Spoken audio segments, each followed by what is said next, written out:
হৈছে বাৰু দেই, নকৰা বুলি নকওঁ। আৰু সেইকাৰণে চাগে তাৰ আজি ইমানখিনি সফল হ'বলৈ সক্ষম হৈছে। আৰু আশা কৰোঁ আৰু অলপ কষ্ট লাগিব, যিহেতু চিলভাৰ পাইছে এইবাৰ।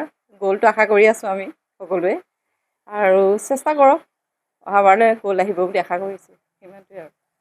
প্ৰথমতে আমি খুব সুখী, আমাৰ 2 নং লাজুমৰ আমাৰ ককাইদেউ ৰঞ্জিত দিহিঙীয়া ককাইদেউৰ একমাত্ৰ কন্যা, তাই ডিব্ৰুগড়ত পঢ়ি আছে। আৰু ইণ্টাৰনেশ্যনেল, যিহেতু আন্তঃৰাষ্ট্ৰীয় এখন খেলত তাই অংশগ্ৰহণ কৰি ৰূপৰ পদক পাবলৈ সক্ষম হৈছে। আৰু এই ক্ষেত্ৰত আমি সঁচাকৈ গৌৰৱান্বিত। আমাৰ এই সৰু ঠাই মাৰ্ঘেৰিটাৰ পৰা গৈ বিশ্ব দৰবাৰত তাই জিলিকি উঠিছে, অসম তথা ভাৰতবৰ্ষলৈ গৌৰৱ কৰি আনিছে। আশা কৰিম ভৱিষ্যতে এনেধৰণৰ আৰু মাৰ্ঘেৰিটা বা অসমৰ পৰা খেলুৱৈসকল ওলাক, অসম তথা দেশখনৰ সুনাম কঢ়িয়াই আনক। আৰু নৱপ্ৰজন্মই খেল ধেমালিৰ প্ৰতি, পঢ়া শুনাৰ প্ৰতি আগ্ৰহী হ'বৰ কাৰণে মই আপোনালোকৰ যোগেদি অনুৰোধ জনাইছোঁ। আৰু আমি গাঁওবাসী হিচাপে অতিকৈ আনন্দিত, খুব ভাল লাগিছে। আমি এই দিহিঙীয়া পৰিয়ালটোলৈ অশেষ ধন্যবাদ আৰু অভিনন্দন জনাইছোঁ। কি নাম তোমাৰ? নমস্কাৰ, মোৰ নাম বাৰিষা দিহিঙীয়া। তুমি ভাৰতৰ হৈ থাইলেণ্ডত খেলিবলৈ গৈছিলা, হয়, পদক পালা? মই চিলভাৰ পাইছোঁ।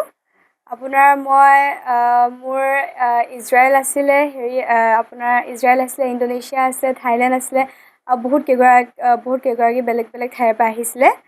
আপোনাৰ কি বুলি কয়, ফাইনেলখন মই অষ্ট্ৰেলিয়া এগৰাকীৰ লগত খেলিছিলোঁ। তাৰপিছত সেইখন নহয়, মই চিলভাৰটো পাইছোঁ। আৰু মই আমাৰ 31খন কাণ্ট্ৰি আহিছিলে তাত।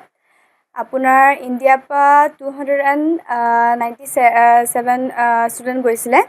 আপোনাৰ মোৰ কোচ আছিলে, অসমৰ কোচ হৈ গৈছে দীপাংকৰ ছাৰ আৰু ভাস্কৰজ্যোতি হাজৰিকা। মোৰ পেৰেণ্টছটো অফক'ৰ্ছ আছেই, নহ'লেতো মই আজি ইয়াত নহ'লোহেঁতেন, সেইটো একদম। আৰু তাৰপিছত প্ৰণৱ ছাৰৰ ওচৰত মৰাণ প্ৰেক্টিচলৈ গৈছিলোঁ।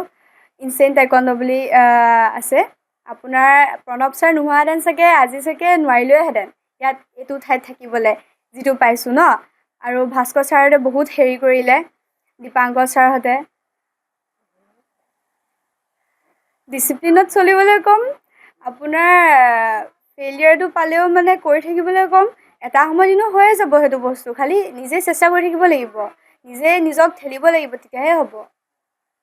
চেষ্টাটো লাগিব।